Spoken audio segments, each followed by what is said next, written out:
Hello, everybody, and welcome to Geopolitical Trends, where truth matters. Excited to be with you once again. I'm going to be doing a live Q&A, as you know. Please prepare your questions because that's the whole session what it's all about. There are a lot of unanswered questions, and I know I covered this topic on a few days. Of course, it's not going to cover everything. And I know there are so many things that I didn't address, didn't talk about. Not that I don't want to, it requires more timing than I can have in sharing information with you. So this is the reason why I wanted to do the Q&A and based also on your request. And thank you so much for taking part of the survey that indicated you guys wanted to have the Q&A session. So before I'll get into all this, let me say hi to our wonderful community as always. Lian, good to see you. Willie Holman, Lupaka, hello, aloha to you as well.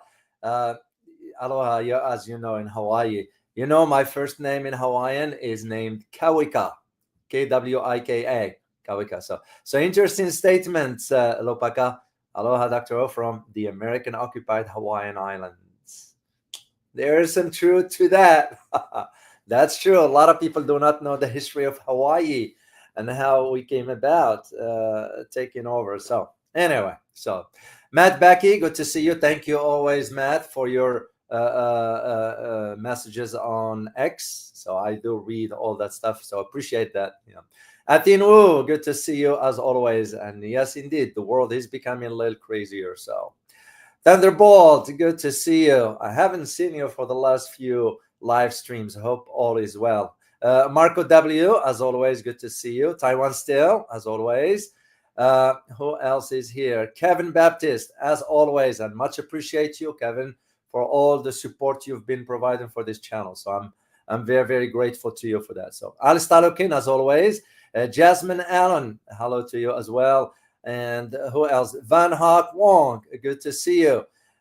Yes, indeed. Netanyahu is coming to Washington next week. So no doubt, we don't know why. So and I'm gonna be touching on that aspect as well. So here is how we're gonna do this, just to put it in a format for you guys to know how we're gonna do this. I'm gonna do some headlines for you because you need to know what's going on. Second thing, I'm gonna share some comments with you. There are some of our viewers that put some comments, and I'd like to share once in a while, and I think I'm going to be doing this moving forward. You guys need to know. I know some of you might not read all the comments, which is fine, but I'll be sharing once in a while. Then I'll answer. Basically, I saw already 2 or 3 questions on the post, so I pulled those out, and I'm going to answer those first. Then I look at the chat box for your question over there. So let's do, first of all, let's do some headlines. They're very important for you to know what's going on. We'll start with the first one here. This is a picture of the Iranian president, Masoud Pezeshkian. Well, why is this important? It is important because the Iranian president, the one you are looking at the picture, has approved now a law suspending cooperation with the IAEA, the International Atomic Energy Agency. That agency is so damn corrupted. As a matter of fact, they contributed to the problem, even though they came later on and said, oh, wait, Iran doesn't have a nuclear, it's not working on a nuclear, but they flip-flopping whenever it suits the agenda. So I argued this way back. This is nothing new, and you guys, it's on a record there. I argued that the first step that Iran needs to do is cut off the ties with the IAEA, period. That means the IAEA inspectors will not be able to get into Iran, period, and move forward, no matter what the consequences is. Sometimes you just have to take risk. Iran took risk with what took place for those 12 days, but it came up on the top. Iran has now the upper hand, because just ask anyone who understands a little bit about international affairs, international security, geopolitics, and so forth, or a military dimension aspects of it. Ask the question, who really end up winning this 12-day conflict? It's not Israel, it's not the US, it's Iran. So even for the pathetic Arab world, and yes, it's the Arab Muslim world. I know someone put a comment Dr. O, please don't say a Muslim. Like, why? Why not? They are Muslims, aren't they? When you talk about Saudi Arabia, is it just an Arab? It is also a Muslim country. So I don't see the logic of that argument of me not mentioning a Muslim country. No, they are Arab Muslim, pathetic, corrupted, and hypocrites. Simple as that. So till you give me a rationale as to why that is, then I am open to your suggestions. So, and I will address this later on. So suffice it to say that what the conflict exemplified now and brought to the surface and exposed not only the double standards of the Arab Muslim world, some of the countries in the region, of course, but also the upper hand for the Iranian military strength. Yeah, they had casualties. I'm not denying this. But one of the key now is moving forward with the suspension of any cooperation with the IAEA. And it makes more sense. So, because now, like I said before, guys, Iran will never be in peace now till it acquires the necessary strength. And what I mean by this, if it acquires the bomb, then all the calculations from the US and Israel will change upside down. Once again, and I know I've said this so many times, look at the example of North Korea, or even Pakistan for that matter. So, second headlines I want to share with you has to do with Dalai Lama. Here's a question for you. Do you think Dalai Lama was an agent of the three-letter agency here in the US? Basically an agent of the CIA. Yes or no? What do you think? And again, if you don't know, you don't know. It's just we wanted to share this with you. So, but anyway, the importance for why I wanted to share this with you about, it has to do with the speech, and I did read up the translated version of it about his succession. Of course, there are tensions there, and of course, China will have to approve that because Tibet, as you know, is also another flashpoint. And why is this important for you to know? As far as his speech is because what lies ahead moving forward. I wasn't gonna disclose this to you guys, but one of my upcoming trip, if it moves forward, it's gonna be towards that part of the world. I need to be there on the ground and see with my own eyes. So, and this is the thing. What strikes me the most about the speech is that his so-called successor, will be chosen by the foundation he leads. Does anybody know where this foundation is headquarters? Let's see if you can just share on the chat box. Where Rampon Sawan, good to see you. Which country Dalai Lama's foundation is based at or based in? I might surprise you guys if you know which country that is. In Taiwan still, US, no, not the US. Not in Tibet, no, it's not. Nepal, no. You're getting closer, Reza. Van Hawk Wong, you got it. It's in India. This is why India plays both sides. And I know I asked the survey question about talking about how India is being exposed now. And there is a reason to why I wanted to address that for you.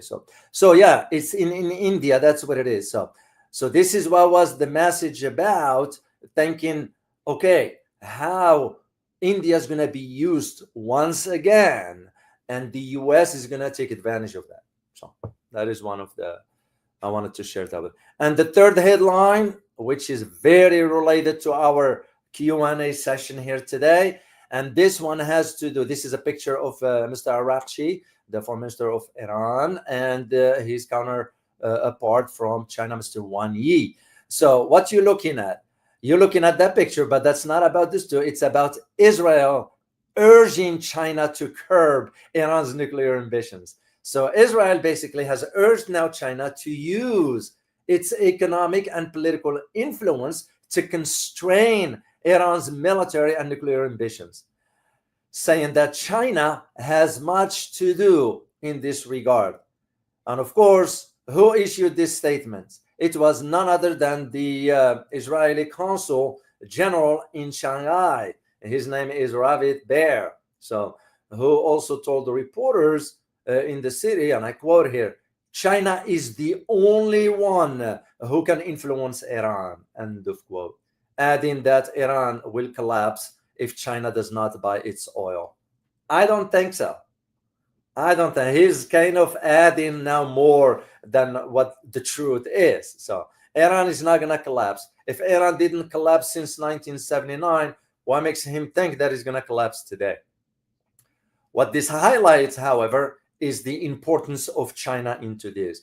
As a matter of fact, there are some conversations as to China now might be moving forward with equipping Iran with anti-radar systems and so forth. So air defenses, and Iran needs that more than any, because this past 12 days exposed the vulnerabilities in Iran, even though they come up on the top, but still, you don't want to take chance with that. So, and that is one of the things I wanted to talk to you about, really, when you consider the decade-long conflict between Israel and Iran. You're talking about a long one. Of course, it never materialized the way when you about the Cold War, for example. However, during those past 12 days, things heat up. So with the surprise attack of the Israel, which, by the way, many individuals who deal with the ethics of war. Yes, there is ethics of war. I remember when I did my master's degree, there was one class we had to take as part of the program has to do with the ethics of war. And in this case, all the norms, the international law norms that have been violated and so forth by both the United States and Israel in this matter. So, and of course, because you have hundreds of people died in Iran and couple dozens died in Israel. So, but also that escalation that took place raised really a lot of questions, as I said, that remain unanswered. So, and we're talking about from military mechanics to the intelligence, to technology, to diplomacy, to global energy, and so forth. So, and those are very important aspects to understand about the dimensions and the day after. That's why I put in the title, Iran-Israel war, what a conflict, the day after. You have to think about the next day. So that is very, very important to understand. And this one of those questions that many geopolitical analysts are really asking and questioning about. So, like I said, I want to share with you some comments here. One of them is from, actually, I'm going to put it for you so you'll see it with your own eyes. If you allow me here quickly. Create banner. There we go. Let me share it with you. This is from Mupal. He wrote, and I quote, David, I love every word you spoke in this video. That was the video about I did yesterday. You literally spoke each and every word in my heart. Thank you, David. I feel so much helpless that we couldn't do anything. So first of all, thank you for sharing this with the community. And second, thank you. I'm not helpless. You know why? It's because if everybody knows the truth, like what I talked about yesterday, exposing those Arab Muslim, the so-called Muslim country. We're talking about specific countries. We're not talking about the entire Muslim world. Let me make that clear, guys. This is why I don't understand the individual who put a comment, which I'm going to mention soon. Didn't make any sense to me whatsoever. So we can do something. We all have the capabilities, even in your words. Spreading the truth will eventually help people wake up. So another one, a comment from Abu Izam. I hope I pronounced it correctly. The banner. Here we go.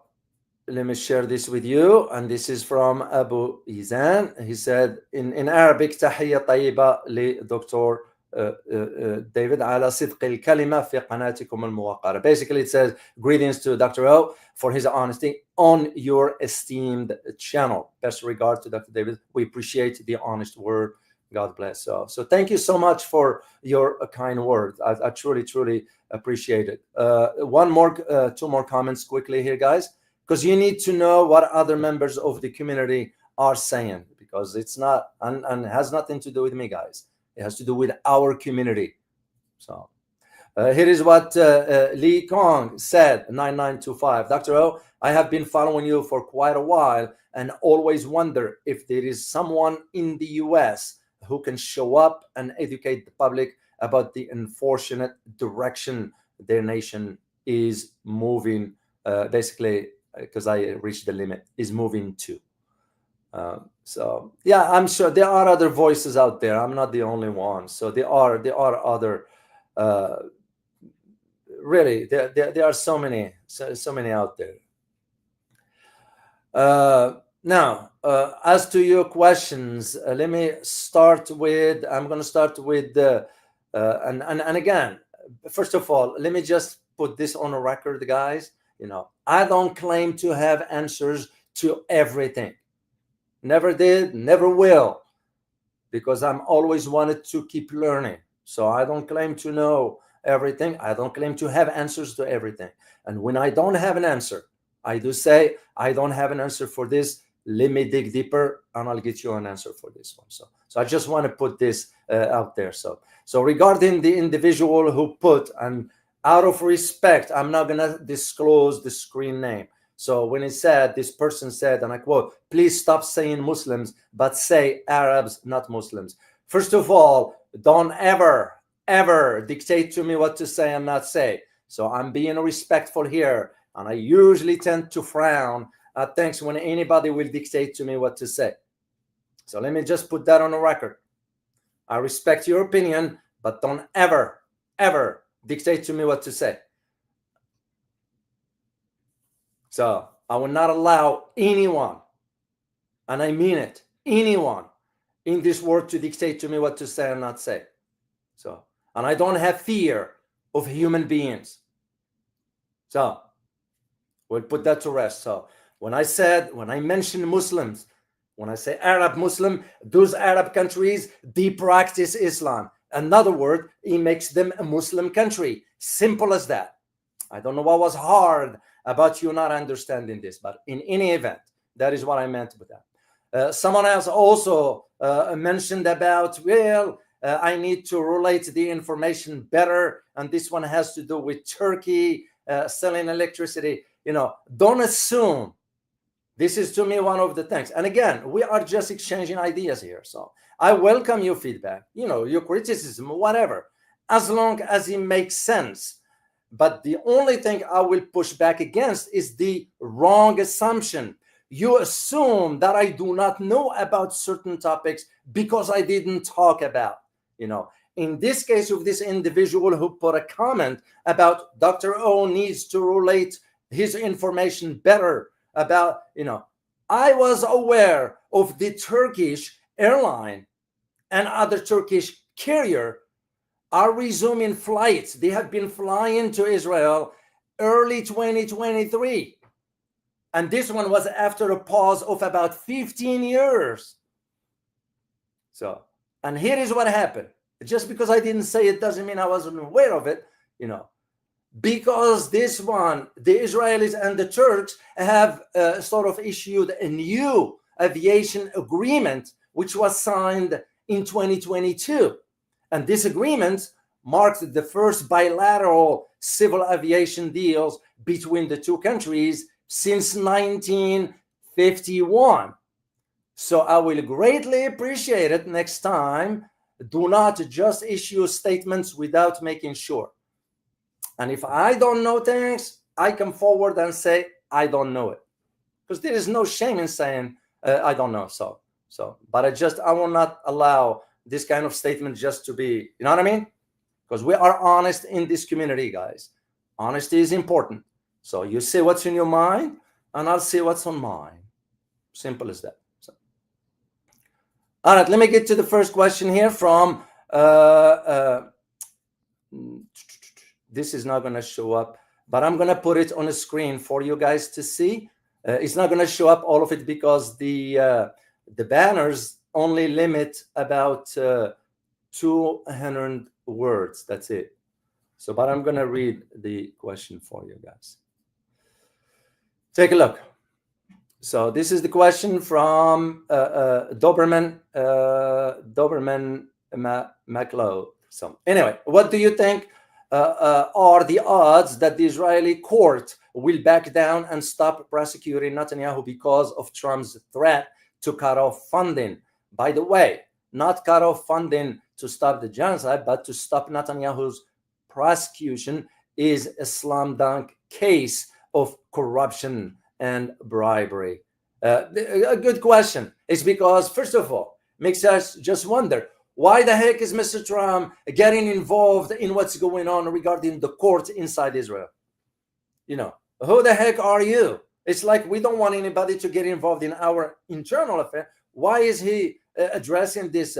But because Trump wanted to provide a cover for Netanyahu. This is why the guy is coming over next week. And he's coming next week, not about that case, but about the deal regarding the ceasefire in Gaza. Because Trump is not doing it for the Gazan people. Don't misunderstand it. Trump is doing it for his own benefit and the benefit of his son-in-law. Remember the company I mentioned to you yesterday, Affinity, and what Jared Kushner is involved in? All has to do with the real estate, you know. And yet at the same time, what did the Arab Muslim world do about the Gazan people? Nothing. So this is why it's very, very important to understand this dynamic. So it's not about just the. This is why Netanyahu is coming to the U.S. next week to meet with Donald Trump. All right, here is another question from Abdurrahman Mohammed. You said, why did Iran agree to a ceasefire? Good question. My opinion is because Iran was, first of all, surprised in a way, not about the surprise attack of the Israel. They've already planned on that. If I am to guess, the surprise was about how quick the U.S. flipped by following what the Israeli was asking for. Because here is the hard truth that you need to know. All the information that Mr. Trump was getting, getting it through mainly the Central Intelligence Agency, the director, John Ratcliffe. Well, guess who was providing John Ratcliffe with the information? It was the Mossad. The Mossad was providing him the information, and he's providing it to Donald Trump. There is a great article out there by Blumenthal of the Gray Zone, very, very detailed. And by the way, I reached out to him to invite him on the channel. I haven't heard back, so we'll see. Maybe not. But in any event, just to highlight to you who was feeding Donald Trump the information. Wasn't the U.S. intelligence community or the IC. It was the Mossad sending this. Because remember, one of the chief of staff in Donald Trump, Susan Weisman, she used to work for Benjamin Netanyahu's office. That tells you the story right there. So Iran had to think in terms, and by the way, it's not Iran that stopped the ceasefire agreed first. It was the Israelis that pushed for that through the Americans because they were being devastated. Iran was ready, and Iran is ready to keep going if they have to. And don't even think for a second Iran is not planning for that. It is. It's just sometimes if they've been provided with this opportunity to regroup, but also there is the major issue they have to deal with now, which is the infiltration of the spies inside Iran, because those been there for a long time, and that's how the targeting of the locations been provided. So I know they executed some, and I know there are some already that's saying, oh, Iran shouldn't execute fast this one. Hey man, it's their country. If that's how they deal with the spies, then be it. The same thing China deals with the corrupted politicians. But look how we deal with them here. How do we deal with them? Oh, we're going to have to cater to them. We're going to have to pamper to them because of the law, because of this and that. And who's going to foot the bill when you put them in jail for 30 years or 20, if even that? We are. Well, why? Why should my tax dollars goes into footing a bill for a criminal who conducted himself unethically and got involved in corruption? If it were up to me, you know what I will do with the guy. I won't wait, till you're proven with the facts. You can't just rush into all this. No. And this is one of the idea of why Donald Trump had to push for that the war is over and all that stuff. It was a comment also by Pace 18692, and I couldn't agree more with his assertion when he said, and I quote, no, in response to that is that no, the Israelis that the one they asked for ceasefire, and that's also in coordination with Trump.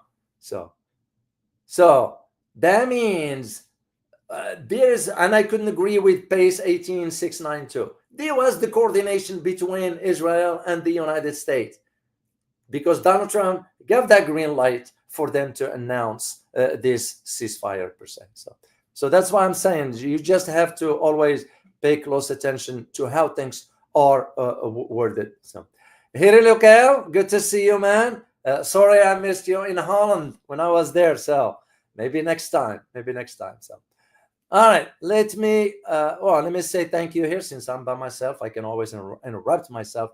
MTG Paradise, always appreciate your analysis, Dr. O. Well, thank you so much for your kind words. And thank you very much for your support for the channel. I'm very, very grateful to you. All right, let's take a question here. Question. Oh, this is for everyone. And yeah, please pitch in if you know the answer. How long does it take to train a pilot on J-10C? I do not have the answer to that. I know about the F-18s, but I do not know about the J-10. Does anybody know, guys? And if you do, please just put the number on the in the chat box so we can answer Francis' question. So, Ramples01, you put many analysts are saying Grossi has been passing all the info about the scientists that were killed during the years to Israel. He has been exposed. Now Iran is suing him and accusing him. I won't be surprised. I never, and again, my personal opinion, I don't know Rafael Grossi, but I know enough where to look for the information. Remember, one thing I used to have access to back in DC is information about some key players around the world. You can read between the lines. So Rafael Grossi was never honest. And to me personally, it became more evident during the case of Japan, when Japan made the decision to dump the nuclear waste. It was because Rafael was on the take. Grossi was on the take. To my knowledge, was a transfer of $1 million. So, Justice, so you are absolutely correct. And this is why, and I don't know why it took Iran this long before they cut off the ties with. If I were advising the Iranian government, I would have done this from way back. The moment we pulled out of the JCPOA, we'll say to the IAEA, you're done with your work here. That's it. If you want to resume here, the JCPOA will have to be reinstalled as it was. But I don't know what prompts Iranians to keep going with. You can't, and here is one thing you need to understand. You can use pragmatism with Western mindset. You look at the Ukraine conflict as an example, and same argument I will make if I were advising Mr. Putin. I won't drag this too long. I don't advocate for war, whatever, but for something like, I won't drag it this long. And you know what I mean. You know what I mean with that. So, let me see another question from you. I hope that answers you. If anybody answer Francis Tango's question. All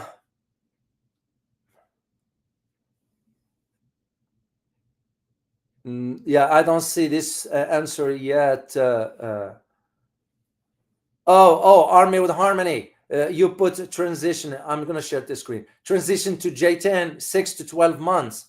Simulator training, 50 hours. Actual flight training, 50 to 100 hours total. So 2-3 years. Then in that case, it's no different than the F-18. F-18 will take about 3.5 to 4 years to have an adequate pilot.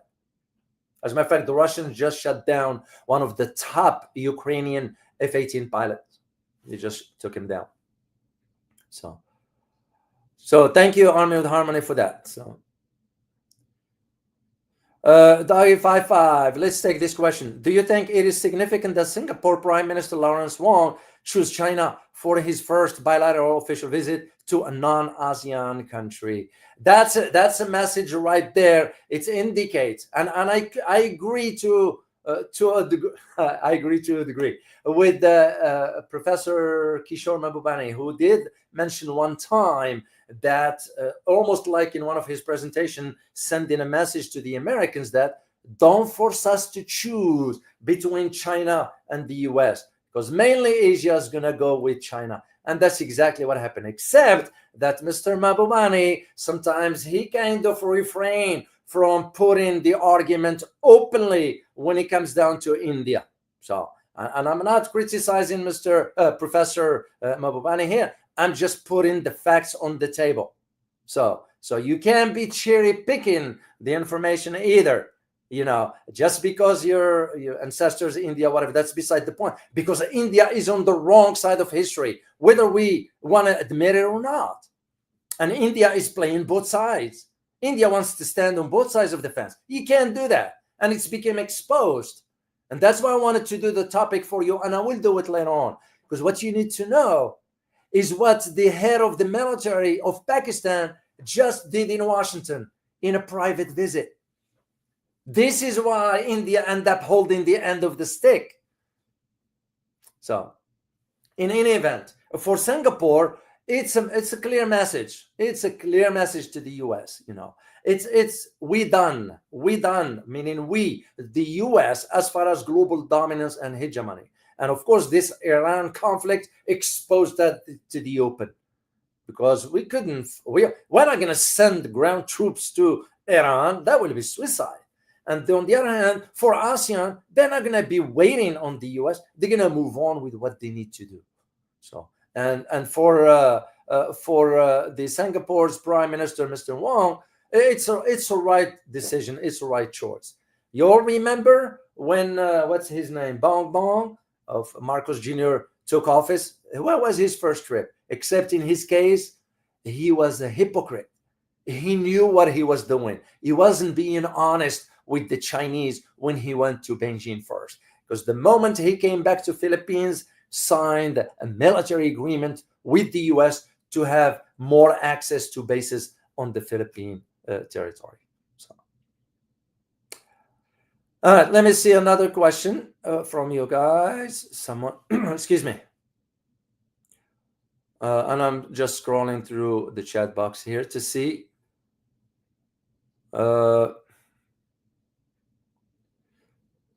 right. Hot channels. Question. Do you think the US push towards ceasefire in Gaza and not sending interceptors to Ukraine, Azerbaijan, have to do with them getting ready to attack Iran? First of all, I'm glad you asked the question because you mentioned Azerbaijan. I know one of you guys made a comment yesterday, Dr. O, you forget to talk about Azerbaijan. I didn't forget. I was focusing on the Gulf states. I didn't want to pull in Azerbaijan because I am planning on doing a separate video on the participation of Azerbaijan behind closed doors in facilitating the movement of spies inside Iran through its borders, and also the certain technical equipments and so forth. So I will address that one at some point soon. So the ceasefire pushed by the US. No, the ceasefire by the US is because it became clear to Mr. Trump that he was played. The Israelis played him. The Mossad played him. So, and second thing, the influence of the Jewish lobby they pressured him to now issue the statements because Israel was being devastated by Iran. Now, there is one other equation to this, and we should not ignore it. And this has to do with Russia, especially inside the Kremlin. Why am I referring to here? I am referring to the Russian Jews inside the Kremlin who do have some sort of an influence on the decisions. That's why Mr. Putin was kind of, in my opinion, if I am wrong, I am wrong, but that's how I read it. That's why Mr. Putin wasn't quick enough to assist Iran. It's because the pressure that was on him from members of the Kremlin. And you remember, if Mr. Putin wants to do anything, he has also to have the approval of the Kremlin. That is why, because there are a lot of Russian Jews who live inside Israel. So remember that one. So that is one of the key aspects. So in my opinion, the Mr. Trump push for this is because the pressure on him by the lobbyists, you're going to have to do something. Of course, they couldn't convince him to go full war with Iran. Because look what just happened in America. The moment he decided to launch the so-called attack or destroying the nuclear facilities, which, by the way, was just a lie. But for me personally, I just don't see the link at this point between Ukraine and Azerbaijan. So that's how I read this one at this point. Danny, thank you so much for your super sticker, and good morning to you as well. Dr. Did Karza mention Iran will buy J10C from China? Please delete. Uncle Sam said Chinese bot for smart mouth. Thank you. I see what you mean. Yeah, I see what you mean. But there are already conversation with the visit of the defense minister, and I kept a picture. I hope I kept a picture. Let me see. Yes, I did. This is Aziz Nazirzadeh. He is the Iran defense minister. And I saw a picture of him in the cockpit of J10, which means there is, anytime you have a high-ranking official, especially in the military, sits in one of those, this is not for show. This is about the consideration of moving forward with that. And the same thing Egypt did with purchasing the Chinese weaponry, because Chinese weapons are effective and are affordable. So that's just the way I read it. So once again, thank you so much for your super sticker. Let me see another question. And please just put a Q so I know it's a question here. Let me see.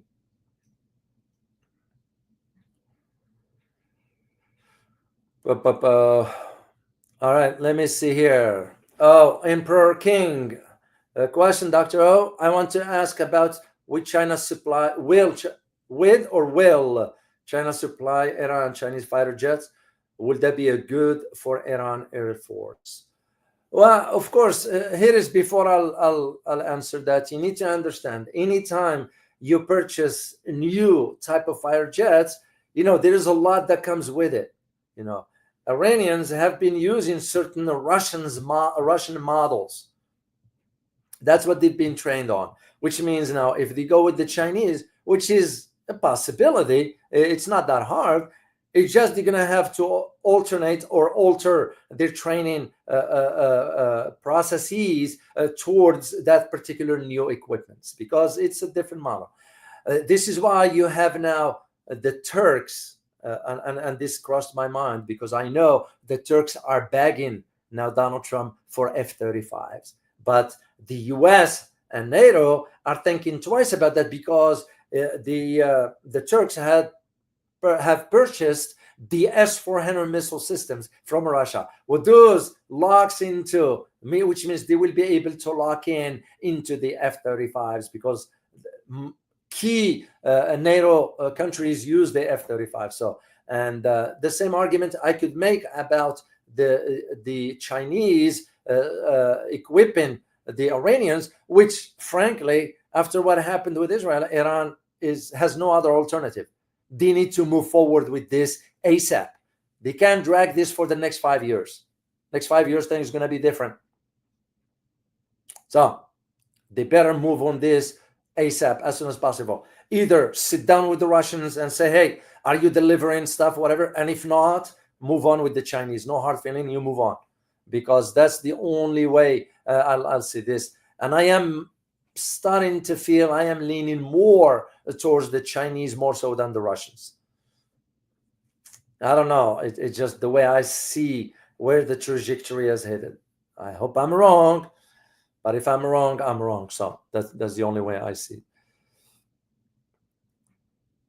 Francis Tango, question: What do you think, Dr. O? When will the second round of Iran and Israel start?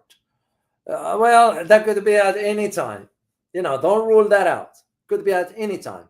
It's because, especially now that the president of Iran approved the suspension of any cooperation with the IAEA.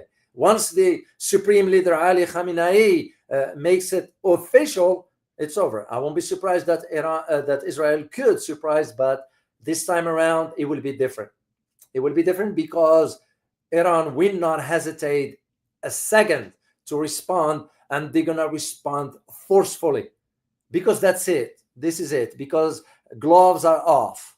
So Israel will have to rethink. And I don't see Israel doing this at this time, because Israel's missiles, the defense missiles, are being depleted. Where are they gonna get those defense missiles from? We can't give everything we have.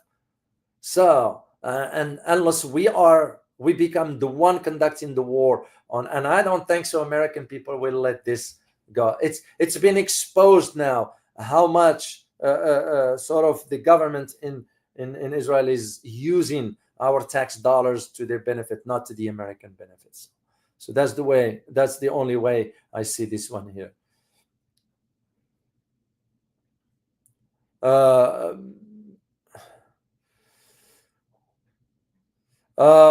Rafael, thank you so much for your super sticker. Let me read your statement. People do not understand the importance of Hamas, and I agree with you. They don't.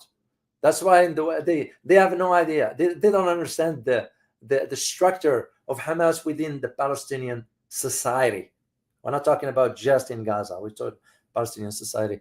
Hamas and Iran fighting and not asking for help. Russia loves that. This is how they fight alone.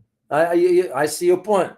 And so far, and again, let's be honest about it. Russia or any other, tell me who did come to the assistance of Hamas in Gaza? Which entity, which country? Majority none. Hamas is able to do it on its own. Of course, Iran is supporting Hamas behind closed doors. The Houthis said we will support Hamas in its ongoing, and they have been. As a matter of fact, there was an interception of a missile by the Houthis 2 days ago on Israel. So you're absolutely correct. Hamas is, like I always say, it's part of the fabric of the Palestinian society. We're not going to get rid of it, no matter what we say, no matter what we do. And as a matter of fact, that's what the U.S. wants, because, like I see, the authorities of the Palestinian Authority, Mahmoud Abbas, it's weak. All that authority is just for the show. They are so freaking pathetic. That's the way I look at it.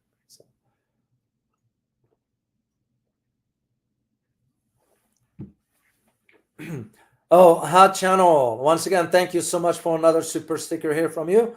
You put Azerbaijan seems to be activated against Russia, Iran. Will Russia and Iran work together to face the threat? Does this all expose Turkey as having chosen a side?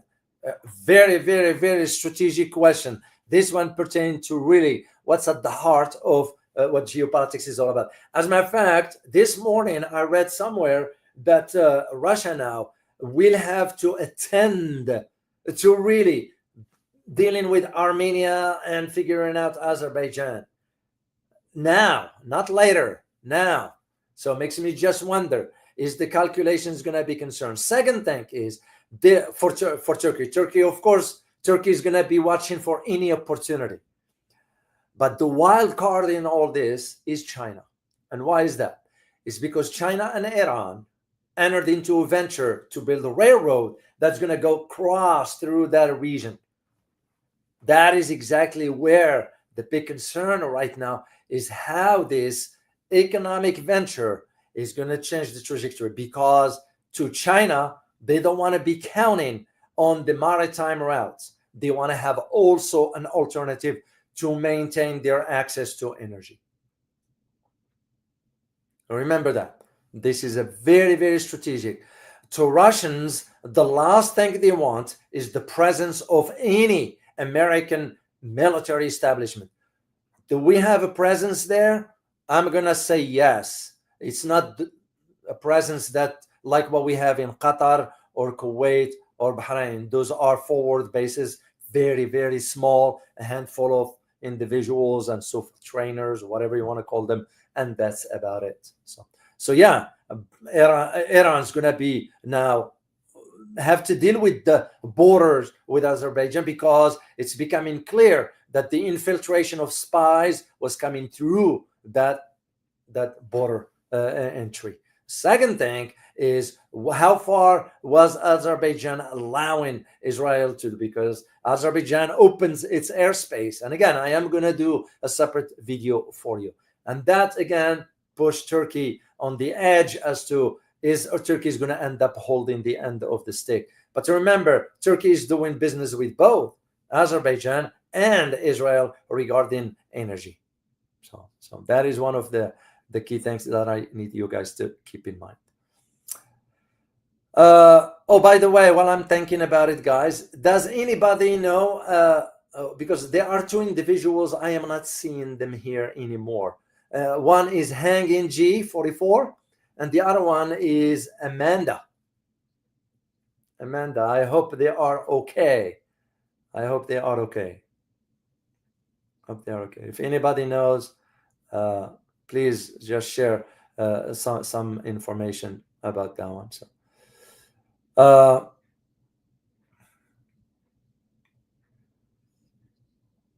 oh, Rafael, I saw this other question here from you, Rafael. Doctor, what is the logic behind using the B2?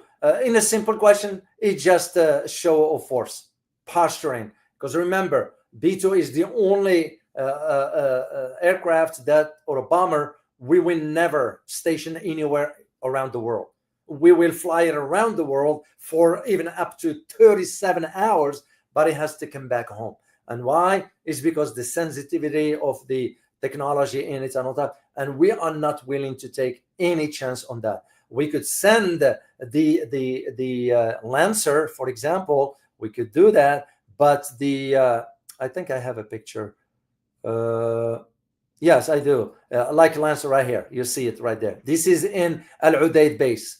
And I remember when I used to travel to Middle East or West Asia, that is Saudi Arabia and Iraq and all those, we will have one in one of the locations, and mainly in Qatar, that was. But regarding the B2, no, those, it was just for posturing and so forth. That's the only explanation I could see about that one. So, let me see. I'm scrolling down here, see guys, if there is another. And much appreciate you guys keeping the conversation civil. I really appreciate you. Yeah. So thank you for that. We do have a great community here, guys. You know, we built a community here that I'm very proud of, and I'm happy to be part of. I'm really very excited about it. So, all right, let me see another question from you.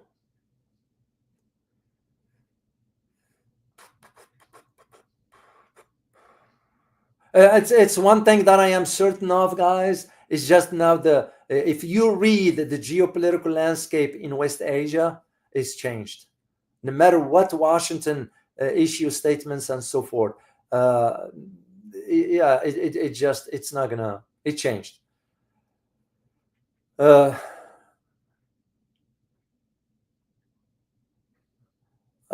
me put this. Tahir Rahman. Thank you for your comment here. So, can we confidently say now that Russia refused to Iran for help because they do not want to be in bad term with Israel in its turn? Because of the the Russian Jew.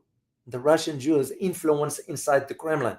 So of course they have to think in these terms. You remember when Israel back then, when Bashar al-Assad was still in power, and Israel went ahead and fired on a location near the presence of the Russian base, and the Russians just sort of talked to the Israelis, and Israelis never did it again.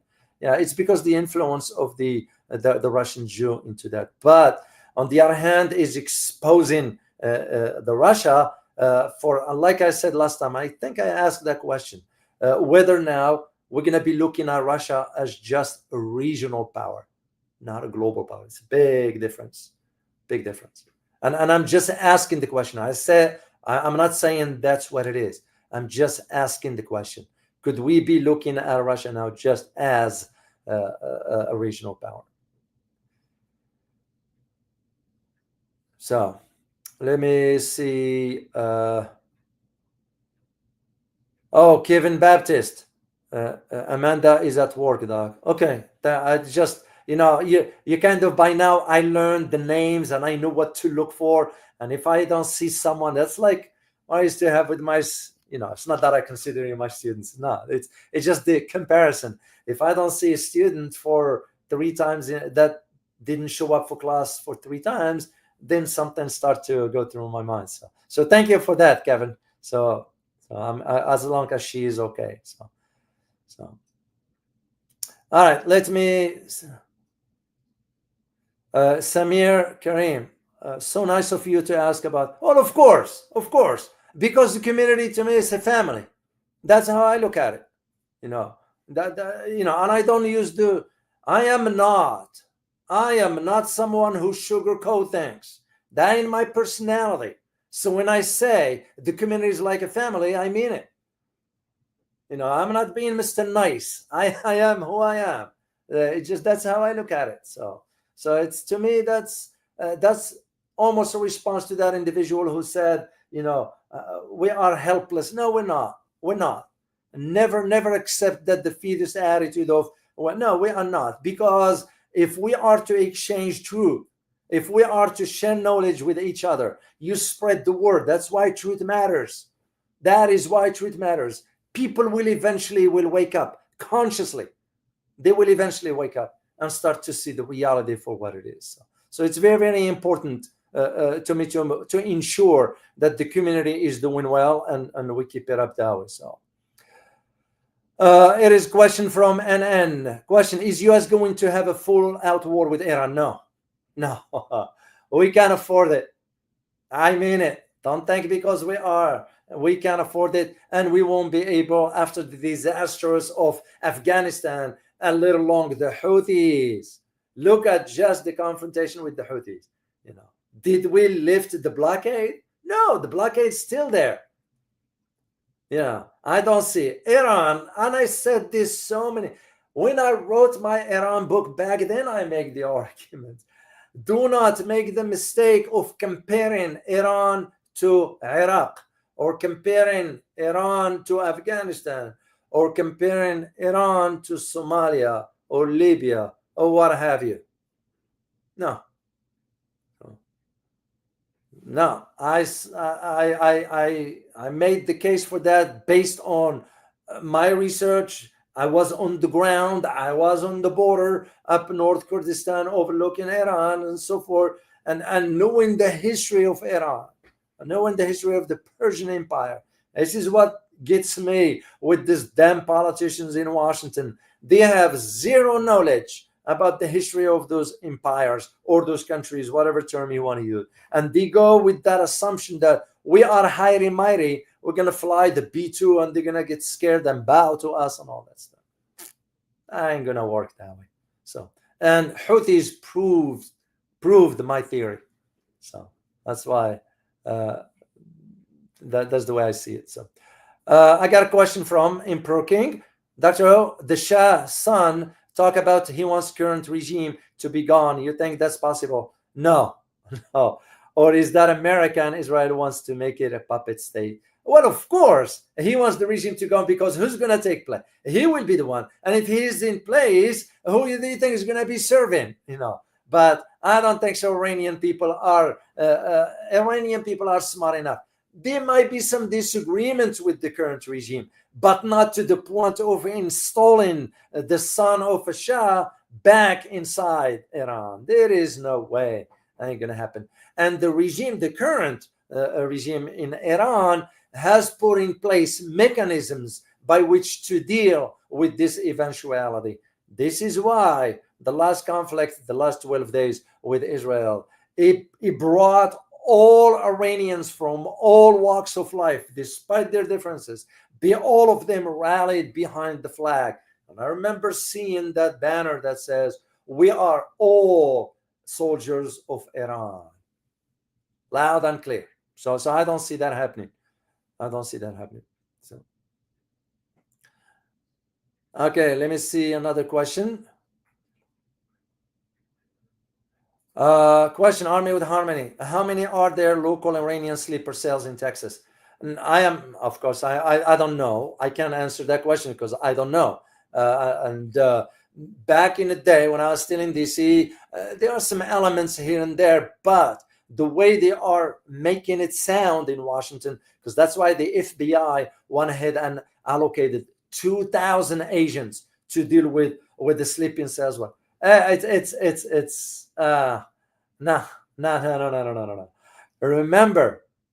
Remember how 9/11 happened. Remember the war on terror. So it's easy to manipulate the masses because you have a population that is easily swayed one direction or another. So, I mean, you have somebody like Trump leading the policy. I mean, you all know what a disaster. But again, they voted for the guy. They have to live with the consequences of their choices. So, but no, at least to my knowledge, I'm not aware of any here in Texas. And for us in Texas here, we care less about what Washington is saying. Literally, if Texas can be independent, we will do it because we have enough strong economy that we can sustain ourselves. The GDP of Texas is compared to the 10th in the world, like some country, independent country. That's how strong our economy is. And we have oil, and we have technology, we have manpower, we have a lot of good assets if we ever wanted to be independent from the rest of the union. But it's not going to happen because what's going to happen should we ever declare independence, the federal government will come with its full force up to using the military for that. And that I know for a fact.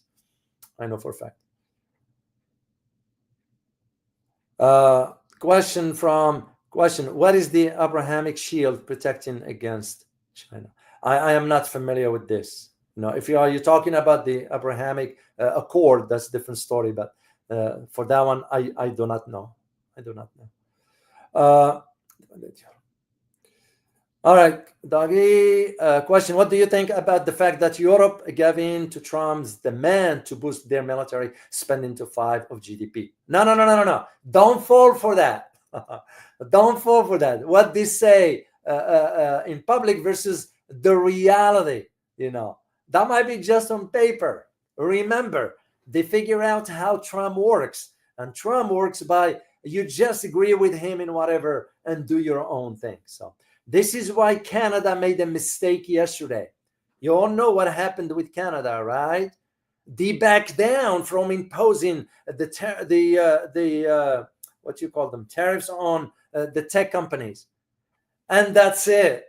That was the nail on the coffin on the Canadians. The moment they back down, Trump's going to bulldoze over them now. That's it, because you give Trump, look what China did. Did China back down despite what Trump was saying? No. What did Trump end up doing? He was the one trying to reach out to President Xi Jinping to ask for, can we talk? And she was like, sure, we can talk, but till you lift certain things, then we'll talk. Canada made a mistake yesterday, one of the biggest, in my opinion. I thought that Carney, the new PM, was somebody who can take stand, but turns out to be another, Europeans no different. Europeans, they couldn't. Europeans cannot move on their own. This is a fact. They just don't have the determination to stand on their own feet politically and militarily. They just can't. So you all remember when Macron was here on I think, what was it, February or March, whatever that time, and wanted to talk about peace in Ukraine, whatever, and yet he's the one who's been saying France is gone anyway, Germany is gone, all of those, no, just don't buy into what they're saying about the 5%. They're not gonna. I mean, can Greece increase its budget to 5%? How can Greece afford that? Maybe Germany will do that, but even Germany will say to itself, why will I do that? I let the American pay for it while I use the money to improve my own technology, my own infrastructure, my own healthcare, my own education. So that's just common sense. So it's because we are the one footing the bill for the budget of NATO. Most average Americans have no idea. They don't know. They don't understand. But also, we're controlling the policy of Europe. This is why good question, Q7E. Dr. O, why can we have peace in this world? Why do some countries feel entitled to dominate others? We have to share this world. I couldn't agree more. I really couldn't agree more. But sometimes you have to take down a bully.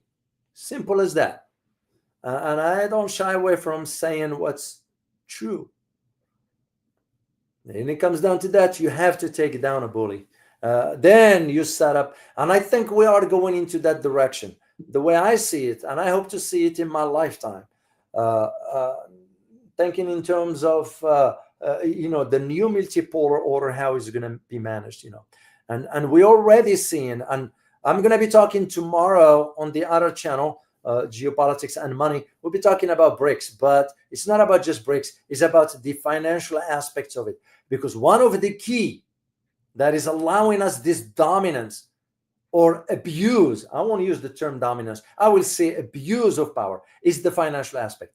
But more and more, you are seeing countries now gradually dumping the US dollar. Gradually. Of course, Donald Trump's policy precipitating into that. So, and once that era is over, the US will have because it will be a multipolar order, and it is already entering into a multipolar order. But it's going to be left with that last act. And the last act is to bring down the bully once for all. Then we will be in peace. So, but you're absolutely, what a wonderful question, Q70. It's live and let live. That's my motto. Live and let live. Kevin Baptist, good to see you, man, and thank you for your support here.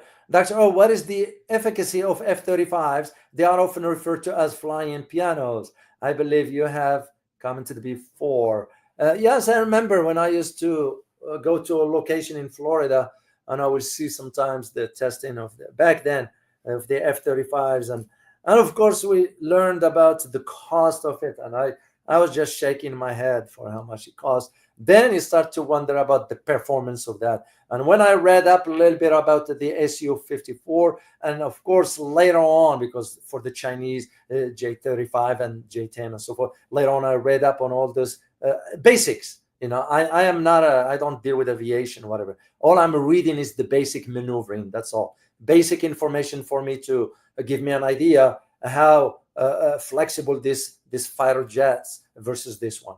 And it became clear that F-35s will stand no chance against the Su-54 and the Chinese model, the J-35, I believe. So yeah, if they are saying flying like piano, they are most likely correct. So that's the way I see it. Army with Harmony. Will the U.S. allow Israel to collapse? No, because the lobbyists will not allow it.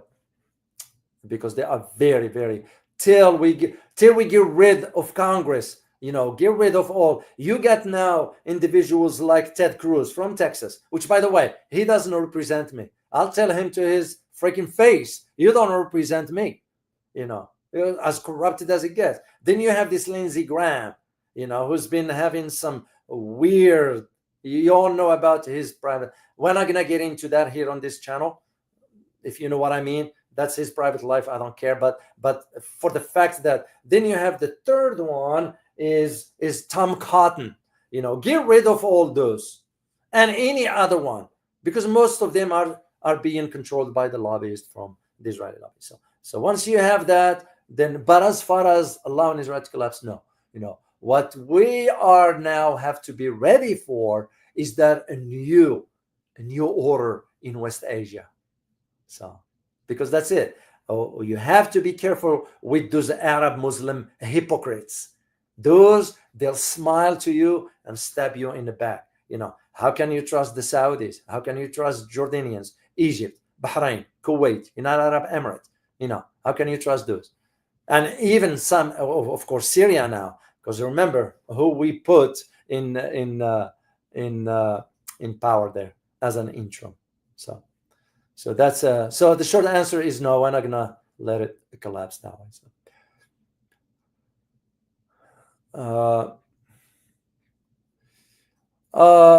Midnight Solar, good to see you. Wa alaikum assalam. Sam, greetings to you. That's basically what it says there in Arabic, guys, to those who speak Arabic. From Algeria, I want to ask, what's Algeria's position on the conflict between Israel and Iran war? They are standing with Iran, except they are not openly disclosing that. Of course, the position of Algeria vis-a-vis what taking place in Gaza was far stronger than any other Muslim countries, in the region at least. I mean, what the Algeria stated versus what Egypt stated, what Algeria stated versus what, let's say, even Morocco stated, those are day and night. But for regarding this, they didn't come forward and express that openly, but they do stand with Iran. And this is why you guys need to understand now why moving forward, what you're going to be noticing one thing about Iran, and I'll give you a heads up. Iran's now foreign policy is going to really focus also on Africa. It's already making some steps towards paving the way for that. I'm going to be looking into more detail about that, because what's coming in Africa as we move forward. Yesterday, Senegal, for example, kicked out the last French unit that was stationed in Senegal. It was official as of yesterday. So for Algeria, and of course, anytime Algeria comes to the conversation, you have to mention Morocco because of the Sahara Desert conflict that exists between the two, and that is a geopolitical tension that's been on the table since 1975. I have to go all the way back. So, all right, I'll do one more question, guys, and I'm going to sign off here. Okay, let me see if there are another question. And I'll be working on, by the way, I'll be working on the Iran shutting down the GPS and switching to Beidou. And some of you did ask for me to do or want me to do the India being left in the cold. Matt Backey, I'll take a question from Matt here. Was the ceasefire related to the claim by Iran that they had shut down an Israeli plane, and even claimed that they had a female pilot as PW, prisoner of war? Could Iran have made a back channel deal for the plane or pilot? Not at this point. It's because when you consider that Iran also bombed the equivalency of the Pentagon in Israel, Iran also targeted the equivalency of the intelligence community in Israel. So there were some, and in addition to one of the tech centers, which was adjacent to offices by Microsoft, which, by the way, guys, just to give you an idea, if you only know how much Microsoft is facilitating all this stuff behind the scenes, Yeah, evil Bill Gates. Yeah, that's what it is. So I don't see.